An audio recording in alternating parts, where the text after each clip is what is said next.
Haphangni Samungo Kebengma by TMC Adon Kunal Ghose Hasri Naimutara Mazra Berka Awani Bisintino Graksol Funga Buba Grakor Aguni NTZ Thana Thangka TMC Kupang Jora Kologrumbi Thana Kok Solemuni Yagula Asum Sakhamya Wngkha Awani Logino Mono Ayla Sakhamnogo Langzaka Tawa Arno Sakna Jagitongo Haphangni Samungo Kebengma by TMC Kupang Kunal Ghose Shakawa Hasri Naimutara Kaisa Mamla Klaimani Aro Abhishek Banerjee Kunal Ghose Subalbumi Khobai Khorokdoni Mongtongo Saljini Bishimino Hazirino Chazaka TMC Kupang Kunal Ghose Thana Thangui Asumsa Sakhamya Wngkha Hinai Khanawai Koktuma Khanawai Ayla Sakhamnogo Thangi Naika TMC MP Shantanu Sen Khobai TMC Adon Subalbumi Koktuma Thunir Biskango TMC MP Tawshaka Khananaji তিনি অসুস্থ হয়েছেন তার সাথে এর কোনো সম্পর্ক নেই তিনি যথেষ্ট সহযোগিতা করেছেন তিনি নিয়মের মধ্যে এসেছেন তিনি নিজে খোয়াই যেতে চেয়েছিলেন কিন্তু খোয়াইয়ের পুলিশই তাকে বলেছে আগরতলায় আসুন খোয়াই অবধি যেতে হবে না আমি যেটুকু খবর পেয়েছি তিনি সম্পূর্ণ সহযোগিতা করেছেন তারপরে তার শরীর খারাপ হয়েছিল ভমিটিং হয়েছিল প্রেসার ড্রপ করেছিল তাই তাকে আমরা এনে আইএলএসে ভর্তি করেছি ট্রিটমেন্ট চলছে এখন স্টেবল আছে আমাদের আমরা নিজেরও জানি না কি মামলায় তারাও আমাদের অভিযুক্ত করেছে আমাদের 14 জন সহকর্মীর বিরুদ্ধে একটা মামলা দেওয়া হয়েছিল এবং সেটার প্রেক্ষাপটে আমাদের সর্বভারতীয় নেতৃত্ব অভিষেক বন্দ্যোপাধ্যায় সহ আমরা 6 জন সেখানে থানায় গিয়েছি ওয়াইপিএসে সেদিন সেই থানাতে আমরা পিসফুলি এবং আমাদেরকে বসার অ্যারেঞ্জমেন্ট করে দিয়েছে থানা কর্তৃপক্ষ সেখানে আমরা সেই দিন সেই মামলায় পুলিশি ফরওয়ার্ডিং বা মামলায় সেখানে যারা সাবমিশন রেখেছেন সরকারি পক্ষের আইনজীবীরা তারা কখনো বলেননি তাদের আসামিদের নিয়ে আসার ক্ষেত্রে থানায় কোনো ধরনের আমরা বাধা দিয়েছি ওনার সরকারি কাজে বাধা দিয়েছি বলে একটা অভিযোগ এনেছি আমরা বাস্তবিকই হতবাক এই ধরনের অভিযোগ পরবর্তী সময়ে দেখলাম আমাদের বিরুদ্ধে অভিষেক বন্দ্যোপাধ্যায় সহ এমপি দুলা সেন মন্ত্রী পশ্চিমবাংলা ব্রাত্য বসু প্রাক্তন এমপি একজন কুনাল ঘোষ আমি আছি প্রকাশবাবু আছে আমাদের বিরুদ্ধে একটা অভিযোগ এনেছে যে আমরা সরকারি কাজে বাধা দিয়েছি তো সেটা একটা অভিযোগ আনার কারণে আমরা আজকে আমাদের ওয়াইপিএসে যাওয়ার কথা বলেছি আমরা প্রস্তুত ছিলাম আমরা বলেছি আমরা সরকারি যে ইনভেস্টিগেশন হবে তাতে সাহায্য করব আমরা গোয়ায় যাওয়া প্রস্তুত ছিলাম কিন্তু ওনারা বললেন যে না আমরা এনসিসি থানাতেই আমরা আপনাদের এই ব্যাপারে ইনভেস্টিগেশন করার ব্যাপারে একটু সহযোগিতা চাই আমরা এসছি আপনারা জানেন এই মামলা নিয়ে এই যে অভিযোগটা এফআইআরটা আমাদের বিরুদ্ধে হয়েছে সেটা কোয়াশিং চেয়ে আমরা হাইকোর্টে গিয়েছি হাইকোর্টে ওটা পেন্ডিং আছে এবং পরিষ্কার বলেছে কোনো ধরনের রিপোর্ট বা চার্জশিট যেন পুলিশের পক্ষ থেকে দেওয়া না হয় ফাইনাল চার্জশিট বা রিপোর্ট এবং সেখানে পরিষ্কারই বলেছে যারা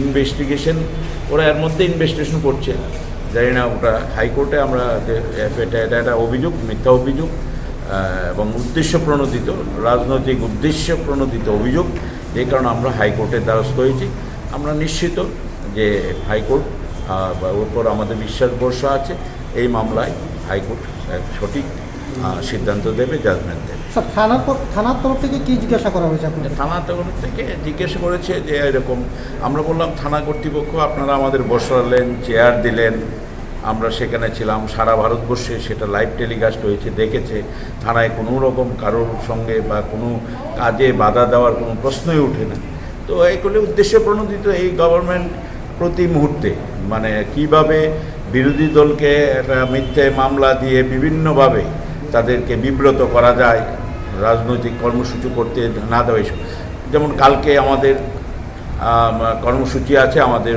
অভিষেক বন্দ্যোপাধ্যায় আসছেন আমরা সেই কর্মসূচি আমরা পালন করব আমরা আরও বেশি করে কারণ সারা রাজ্যের মানুষ অত্যন্ত ক্ষিপ্ত একদম ক্ষুব্ধ হয়ে উঠেছে যে পরপর কর্মসূচিগুলো বাতিল করার জন্য এবং যেটা সরকারের পক্ষ থেকে বলছে এটা সরকারের পলিসি কি পলিসি যে আগামী মাসের 4 তারিখ অবধি কোনো ধরনের কোনো দলের রাজনৈতিক দলের কর্মসূচি হবে না যখনই বিরোধী দল কর্মসূচি যায় তখনই কর্মসূচি বন্ধ হয়ে যায়, কারণ এখন তো ওদের ডাকে আর লোকজন আসছে না, মানুষ আর ওদের সঙ্গে নেই। এখন আমাদের কোনোভাবে তৃণমূলের কর্মসূচি করতে দেওয়া হবে না। কালকে আমরা 100% এবং আরও বেশি, মানে হাজারে মানুষ কালকে নামবে। আমাদের যদি বাধা দেওয়া হয় আমরা শান্তিপূর্ণ অবস্থান করব।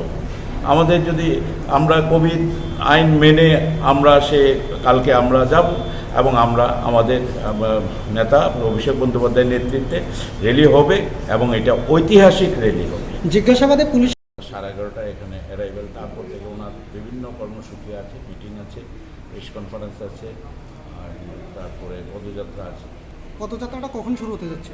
পদযাত্রা আমরা বেলা দিতে করেছি। এটা সম্পূর্ণ মিথ্যা মামলা, সাজানো ঘটনা, সাজানো মামলা। সুতরাং তাদের এই মামলায় আমরা কি বলবো? আমরা বলেছি এর জন্য মিথ্যা মামলা করেছেন আপনারা, রাজনৈতিক মানে মদতপুষ্ট হয়ে এটা করা হয়েছে। স্যার, অভিষেক ব্যানার্জি গত পাঠানো হয়েছিল এবং কে কে আসে আজকে থানাতে?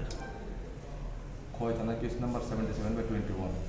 এই কেসে আমি 6 জনের লিস্টে আমরা 41-এতে নোটিশ পাঠিয়েছিলাম। নোটিশ সবাই পেয়েছে। আজকে 3 জন এখানে এসেছে, কুণাল ঘোষ, সুবল ভৌমিক এবং প্রভাস ঘোষ।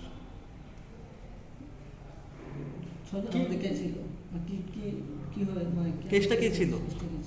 কেসটা বিগত 8 তারিখ, গত মাসে 8 তারিখ তারা খোয়াই থানা থেকে পুলিশের কাছে বাধা দিয়েছিল। তৃণমূল কংগ্রেসের 14 জন অ্যারেস্ট হয়েছিল, তাদের কোর্টে ফরওয়ার্ড করতে দেয়নি, বলছে আরও ওদেরকে থানা থেকে বেলে দিয়ে দেয়নি। তৃণমূলের পক্ষ থেকে দাবি করা হচ্ছে যে আপনারা মিথ্যে মামলা দিয়েছেন, সে বিষয়টা কি বলবেন? মিথ্যা মামলা, আমাদের তথ্য প্রমাণ আছে, সিসিটিভি ফুটেজ আছে, এখন তো আন্ডার ইনভেস্টিগেশন চলছে। অভিষেক ব্যানার্জির বিরুদ্ধেও কি মামলা ছিল? হ্যাঁ, অভিষেক ব্যানার্জির নাম আছে, রাত্র বসুর নাম আছে, শ্রীমতী দুবসের নাম আছে। ইতিমধ্যে অভিষেক ব্যানার্জিকে জিজ্ঞাসাবাদের কোনো পরিকল্পনা রয়েছে কি? হ্যাঁ, ওনাদের নিশ্চয় আমরা নোটিশ পাঠিয়েছি, রেজিস্টার্ড করছি। যতটুকু গতকাল অভিষেক ব্যানার্জি ত্রিপুরা রাজ্যে আসতে পারে, সেই বিষয়ে কি ত্রিপুরা পুলিশের পক্ষ থেকে কোনো পরিকল্পনা রয়েছে? অভিষেক ব্যানার্জিকে নোটিশ বা কোনো ধরনের নোটিশ পাঠানো হয়েছে? না, আমার সেটা জানা নেই, কবে উনি আসবেন কি না। আমি এদূর কনফার্ম বলতে পারি, আমি এই মাসের 6 তারিখে ওনার এগেনস্টে রেজিস্টার্ড করছি, নোটিশ পাঠিয়েছি ওনার রেসিডেন্সিয়াল অ্যাড্রেসে। দেখা গেল যে আজকে কুণাল ঘোষ অসুস্থ এবং তৃণমূলের আমি যে সময় ওসি চেম্বারে জিজ্ঞাসাবাদ করছি, হঠাৎ তিনি অসুস্থ হয়ে ভমিটিং হয়েছে। ওনাকে সঙ্গে সঙ্গে আমরা জল দিয়ে মাথায় দিয়েছি, জল খাওয়াইছি, তারপর ওনাকে হসপিটালে নেওয়া হয়েছে। ওনার সঙ্গে প্রায় 15-20 মিনিট আমি কথা বলেছি, তারপর হঠাৎ উনি ভমিটিং করেছে ওসি চেম্বারে। এই মামলাটার পরবর্তী পদক্ষেপ কী হতে পারে? পরবর্তী পদক্ষেপে 12 টাইম নেবে,